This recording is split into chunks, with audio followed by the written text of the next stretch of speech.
What's up everyone? Welcome back to the channel. Guys, this is part 2 of our chapter number 7 unit 3 और मैं थोड़ा सा late हो गया क्योंकि कुछ बच्चे बाहर से आ गए थे मिलने के लिए और डायरेक्टली ऑफिस आ गए तो थोड़ा टाइम उनको भी देना पड़ा। बट एनीवेज आज मुझे चैप्टर आपके लिए अपलोड करना है तो हम इसको कर रहे हैं। थोड़ा सा पार्ट बचा है हमारे पास, मेनली डेट मैनेजमेंट, और उसके बाद कुछ छोटी छोटी सी चीजें मजे में 15-20 मिनट में खत्म हो जाएगा। तो आइए जल्दी से समझते हैं कि इसके अंदर अब आगे क्या क्या टॉपिक्स बचे हैं। Let's begin.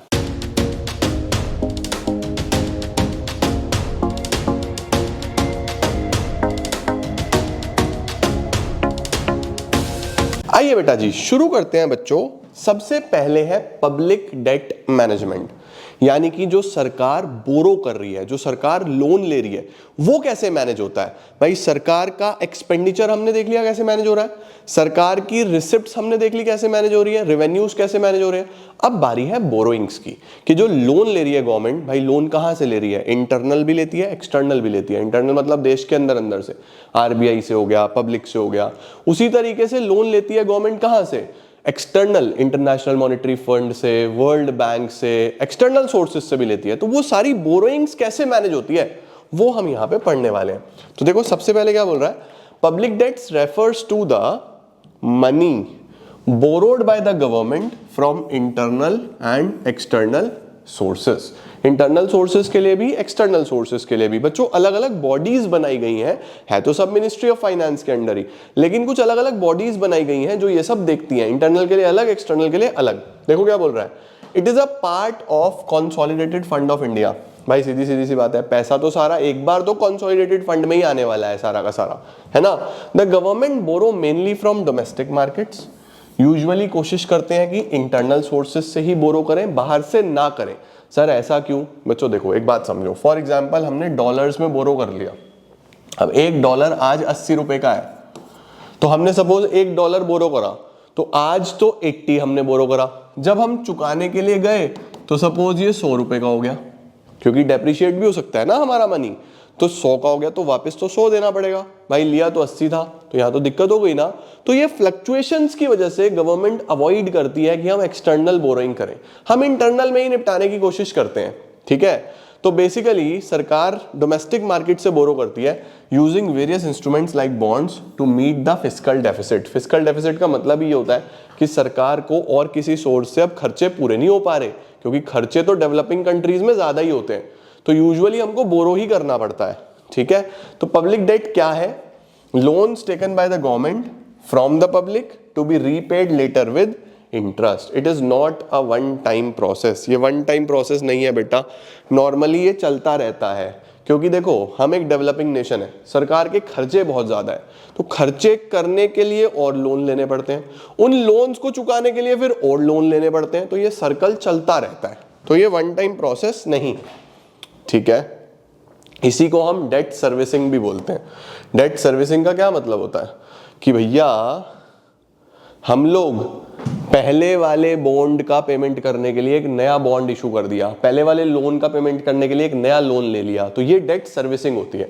Date servicing means debt repayment happens every month. Instead of increasing the taxes or cutting spending, government usually refinance by issuing new bonds to repay the old bonds.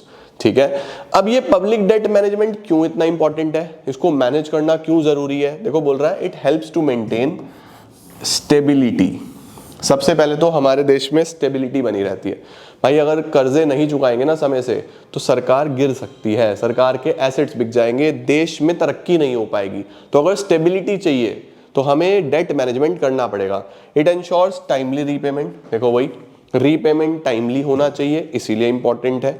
उसके बाद इससे economic growth होगी और public welfare भी होगा, क्योंकि देखो जो पैसा आ रहा है उसको सही से यूटिलाइज करना बहुत इंपॉर्टेंट है, क्योंकि तुम विद इंटरेस्ट उसको पे करने वाले हो। बहुत महंगा है, बहुत इंपॉर्टेंट है, तुमने उसको वेस्ट कर दिया तो गड़बड़ हो गया।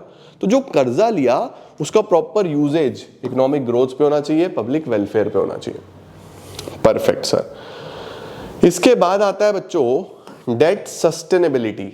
डेट सस्टेनेबिलिटी का क्या मतलब होता है कि डेट तब एक सस्टेनेबल माना जाता है, लॉन्ग टर्म बेनिफिट देने वाला माना जाता है, जब जो डेट का लेवल है वो मैनेजेबल है। आपने इतना कर्जा लिया है जो आप मैनेज कर सकते हो, जो आप चुका सकते हो। अगर अपनी औकात से ज्यादा कर्जा लोगे तो दिक्कत है, फिर वो सस्टेनेबल नहीं है ना। क्यों? क्योंकि देखो हम बेसिकली जनरेशन्स पे बर्डन डाल रहे हैं। भाई आज की जनरेशन ने जो कर्जा लिया वो चुकाना तो आने वाली जनरेशन को भी पड़ेगा ना, समझ रहे हो। आगे बोल रहा है the government can easily repay it's loan, तभी सस्टेनेबल माना जाएगा जब आपके लिए मैनेजेबल है और सरकार आसानी से रीपे कर सकती है। ठीक हो गया बेटा। क्या क्या ऑब्जेक्टिव्स रहेंगे, ठीक है, क्या क्या ऑब्जेक्टिव्स रहने वाले हैं हमारे पास। देखो एक बात ध्यान रखना, मेजर 3 चीजों को देखते हुए हम डेट मैनेजमेंट करके चलते हैं। नंबर 1, हमें जो भी पैसा चाहिए वो लोएस्ट कॉस्ट पे आना चाहिए, यानी कम से कम खर्चे में आए, कम से कम खर्चे में आए। नंबर 2, कर्जा सस्टेनेबल लेवल का रहे, इतना कर्जा लें जितने से हमारा काम चल सकता है और फ्यूचर बर्डन ना बने हमारे ऊपर। दूसरी चीज। तीसरा, develop a vibrant domestic bond market, हम एक ऐसा मार्केट बनाएं जो कि अल्टीमेटली, देखो एक्चुअल में क्या हो रहा है, एक मार्केट की क्यों जरूरत पड़ रही है बच्चों, मैकेनिज्म चाहिए ना पूरा का पूरा। भाई कर्जा लेना चुकाना, अल्टीमेटली एक कर्जा लेने वाला है, एक कर्जा चुकाने वाला है, तो दोनों ही चीजें हैं ना। भाई अगर मुझे बॉन्ड इशू करने हैं एज गवर्नमेंट, तो कोई ना कोई मुझे लोन देने वाला भी तो हो, सिर्फ लेने वाला थोड़ी ना है। तो एक प्रॉपर मार्केट चाहिए जहां पे अगर आप लोन लेने के लिए जा रहे हो तो आपको लोन प्रोवाइड करने वाला भी तो कोई होना चाहिए। तो वो चीज प्रॉपर होनी चाहिए कि कम से कम कॉस्ट में हो, सस्टेनेबल हो और एक प्रॉपर बॉन्ड मार्केट बने। ठीक है, अब क्या क्या पिलर्स हैं स्ट्रैटेजी के। नंबर 1, कॉस्ट कम हो, रिस्क कम हो और मार्केट डेवलपमेंट हो।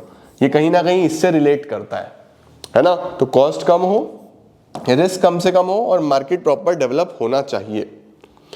बढ़िया सर।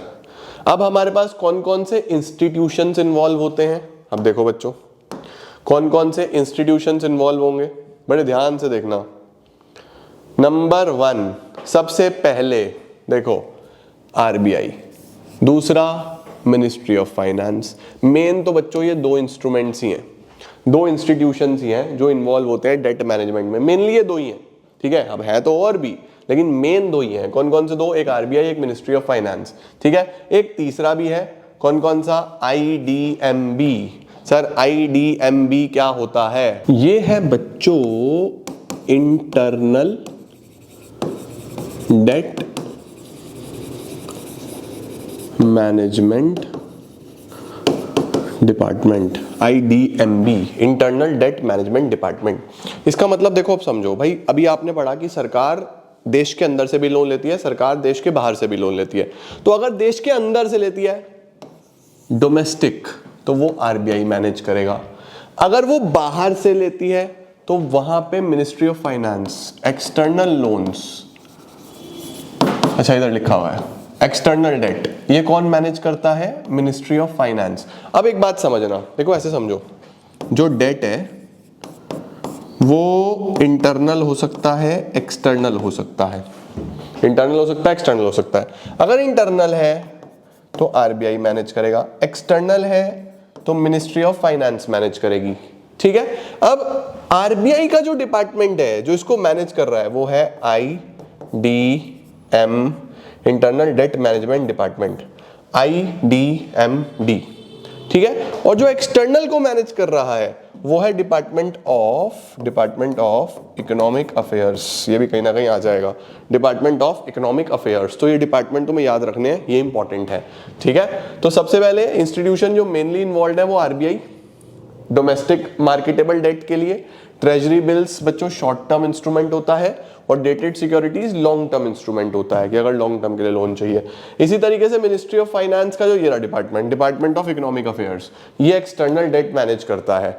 और इसी के साथ साथ बजट डिवीजन, ये तो आपको पता ही है, बजट डिवीजन तो बिल्कुल शुरू में आ गया था। And RBI handle small savings and deposits etcetera. ठीक है। आईडीएमडी का मैंने आपको बता दिया, सेंट्रल और स्टेट गवर्नमेंट। कौन कौन से इंस्ट्रूमेंट चलते हैं बच्चों? Treasury bill short term needs के लिए, dated securities long term needs के लिए, ways and means advances short term credit by RBI to states. ये याद रखना, वेज एंड मीन्स जो है ये आरबीआई जो है शॉर्ट टर्म नीड्स पूरी कर रहा है स्टेट्स के लिए। एक्सटर्नल डेट की अगर हम बात करें तो एक्सटर्नल डेट कौन देखता है? मैनेजमेंट जो करता है वो कौन करता है? डिपार्टमेंट ऑफ इकोनॉमिक अफेयर्स, ये याद रखना है। Borrowed from multilateral agencies, multilateral कौन कौन सी होती है बेटा? जो मल्टी नेशंस में है, जैसे वर्ल्ड बैंक हो गया, एडीबी हो गया, mostly long term and fix interest rates. ठीक है, परफेक्ट। अच्छा, इंटरनेशनल क्यों नहीं लेते लोन? क्योंकि मैंने अभी आपको बताया ना, जैसे डॉलर का वैल्यू जो है ऊपर नीचे हो सकता है, तो करेंसी जो है रिस्क होता है, अगर डेप्रिशिएट हो जाएगा तो रीपेमेंट कॉस्ट बढ़ जाएगा। स्क्रीनशॉट ले लो बच्चों। डन सर, बढ़िया। इसके बाद हमारे पास FRBM एक्ट आ रहा है। इसका मतलब ये एक्ट किस लिए आया था? ये आया था बच्चों फिस्कल डेफिसिट को रिड्यूस करने के लिए। A law to reduce the fiscal deficit and public debt to sustainable levels. एक तो नालायक की सैलरी काटूंगा, सब जगह शॉर्ट फॉर्म चिपका दिया। Fiscal responsibility and budget management act. ठीक है बेटा, ये भी आपको याद रखना है। एक fiscal responsibility and budget management act भी बनाया गया था ताकि क्या हो सके, फिस्कल डेफिसिट को कम कर सके और पब्लिक डेट को मैनेज कर पाए कि वो सस्टेनेबल लेवल तक चले। सस्टेनेबल लेवल का मतलब वो ये है कि आज कर्जा लेके अगली जनरेशन तक कर्जा ट्रांसफर नहीं करना।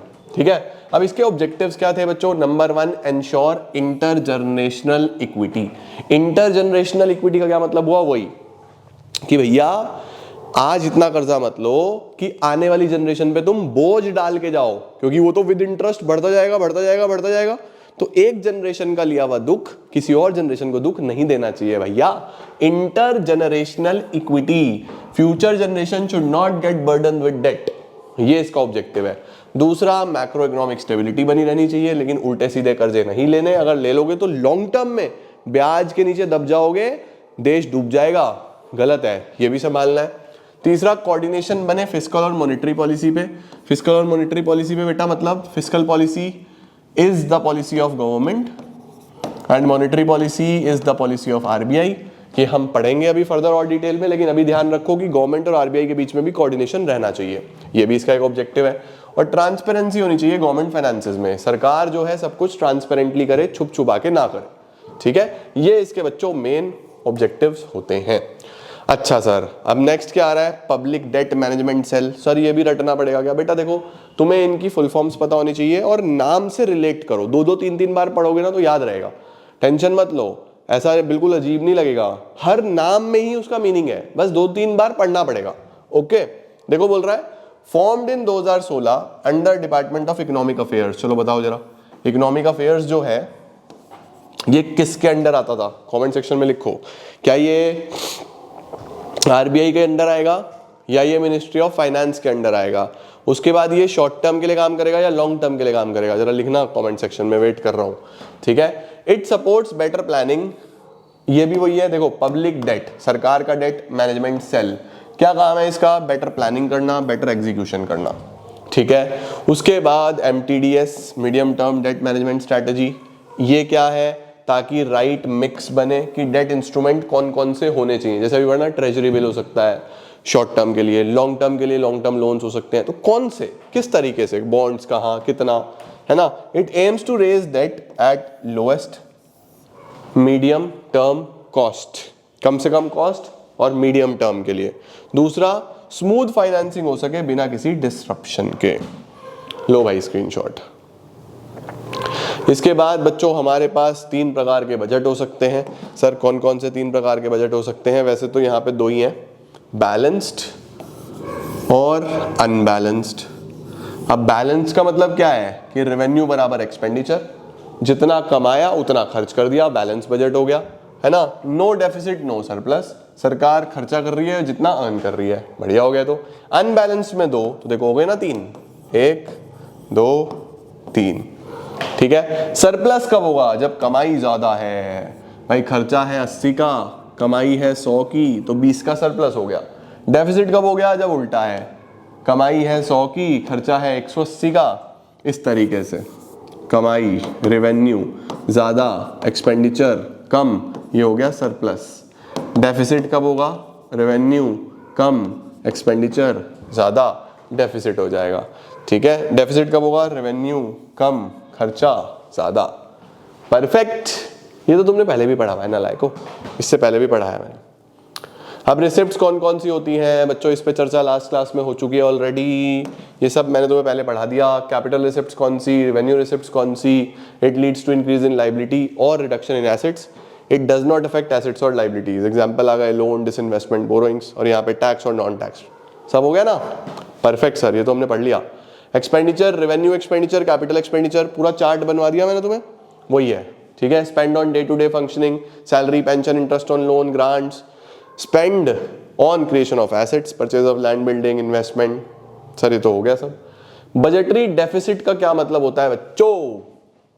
बजटरी डेफिसिट किसको बोलेंगे बेटा? Overall deficit. अगर सरकार के ओवरऑल खर्चे ज्यादा हैं ओवरऑल कमाई से, उसको बजटरी डेफिसिट बोल देते हैं।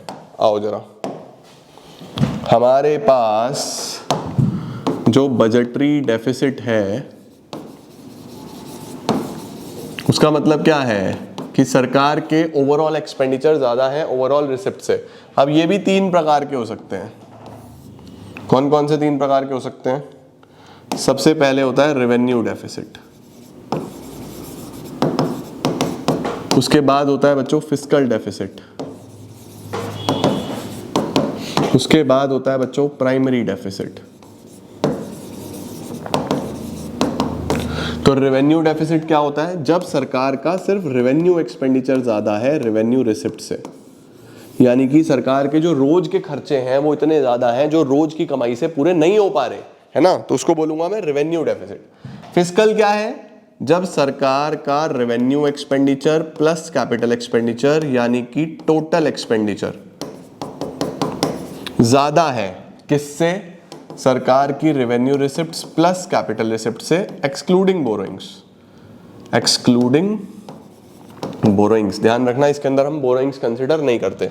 तो जो हमारी टोटल रिसिप्ट्स बन गई excluding borrowing,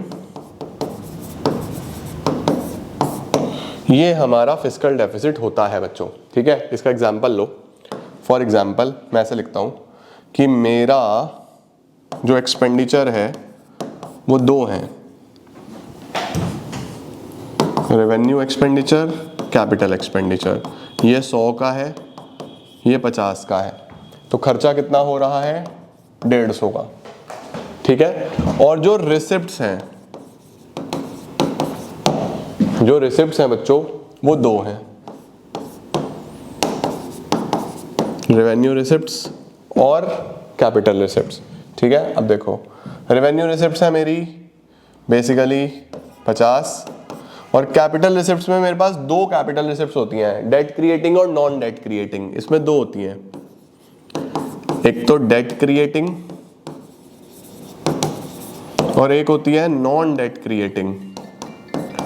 non debt creating,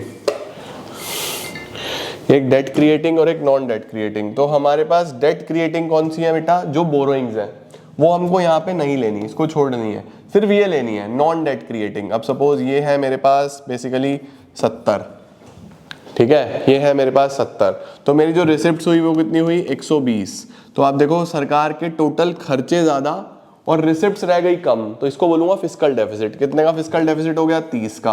अब इसको पूरा करने का क्या ऑप्शन है? सिर्फ एक ही ऑप्शन है भैया, वो है बोरोइंग्स, कि पैसा बोरो कर लो, क्योंकि और तो कहीं से पैसा आना नहीं। तो फिस्कल डेफिसिट बराबर बोरोइंग्स भी होता है, ठीक है, लेकिन हम नॉर्मली इसको क्या बोलते हैं कि fiscal deficit is equal to total expenditure ज्यादा होगा टोटल रिसिप्ट से एक्सक्लूडिंग बोरोइंग्स। ओके, अच्छा सर प्राइमरी डेफिसिट क्या होगा? प्राइमरी डेफिसिट होता है बच्चों fiscal deficit minus interest. Sir fiscal deficit minus interest मतलब? इसका मतलब ये है बच्चों बहुत सिंपल, कि मैंने यहां पे बोरो करा कितना? 30 रुपया, मैंने बोरो करा 30 रुपए, और अब मुझे ये देखना है कि इसमें से ब्याज में कितने गए। भाई यूजुअली हमने बोरो करा इंटरेस्ट के लिए, है ना, अब हमने बोरो करा 20 रुपए देने के लिए, तो कितना बचा? 10। तो ये वो बोरोइंग्स हैं जो इंटरेस्ट से अलग यूज होंगी।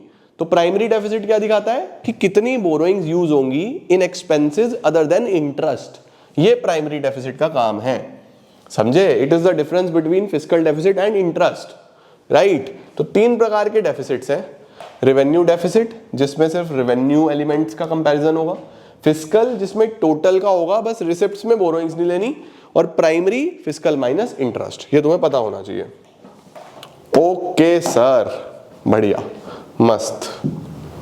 लो जी, बजटरी डेफिसिट में सबसे पहले revenue deficit, when revenue expenditure exceeds revenue receipts. Formula मैंने आपको बता दिया, ये बता रहा है कि सरकार अपने नॉर्मल खर्चे नहीं निकाल पा रही नॉर्मल इनकम में से। Fiscal deficit, total expenditure minus total receipts excluding borrowings, right?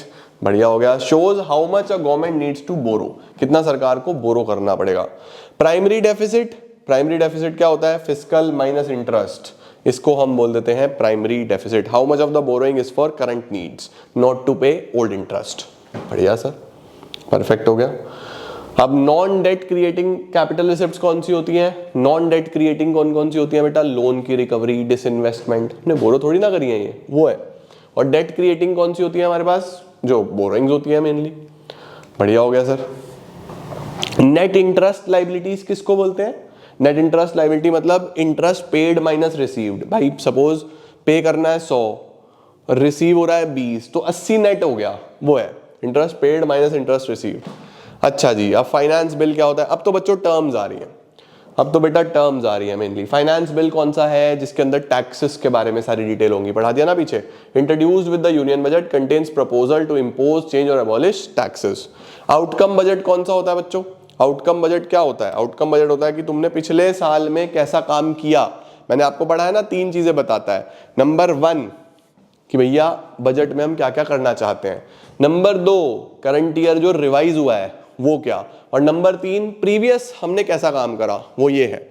A tool to link budget allocation with performance, it shows what ministers achieved using the funds allotted in the previous budget. जो पैसा allot हुआ था उससे क्या achieve कर लिया, उसी को हम आउटकम बजट बोल देते हैं। इसमें ये बताते हैं व्हाट वाज डन एंड उसका रिजल्ट्स क्या क्या आया, ठीक है। It acts like a progress report for the government schemes. इसके बाद बच्चों गिलोटीन और कट मोशंस भी हमने डिस्कस कर लिया था। कट मोशंस क्या था? जितना बजट मांगा जाता है, जितना पैसा मांगा जाता है उससे कम जब दिया जाता है उसको हम कट मोशंस बोलते हैं। Proposals to reduce the amount allocated in the budget, used to demand economy in the spending, ठीक है। और डिसएग्रीमेंट विद द पॉलिसी, ये शो करता है। और गिलोटीन किसको बोलते हैं हम बच्चों? जब हम ये बोल देते हैं कि भैया बस डिस्कशन विस्कशन खत्म, बहुत डिस्कशन हो गया, वोट करो फाइनल और एंड करो डिस्कशन को। तो देखो क्या बोल रहा है, due to limited time not all expenditure demands can be discussed. सब कुछ डिस्कस नहीं करा जा सकता, लिमिटेड समय होता है। तो after the discussion the Lok Sabha speaker puts all the pending demands to vote at once, ठीक है। This process is called guillotine. क्या बात है सर। और इसी के साथ भाइयों बहनों, ladies and gentleman, boys and girls, ये चैप्टर आपका 1 यूनिट बचा बस, चौथा वाला, छोटा सा है, उसमें तो कुछ भी नहीं है, फिस्कल पॉलिसी। उसको हम कल निपटाते हैं और अगला यूनिट शुरू करते हैं, ठीक है। Thank you so much. This is day 2। कल मिलते हैं डे 3 में। तब तक के लिए all the very best. Keep growing, keep glowing and keep smiling.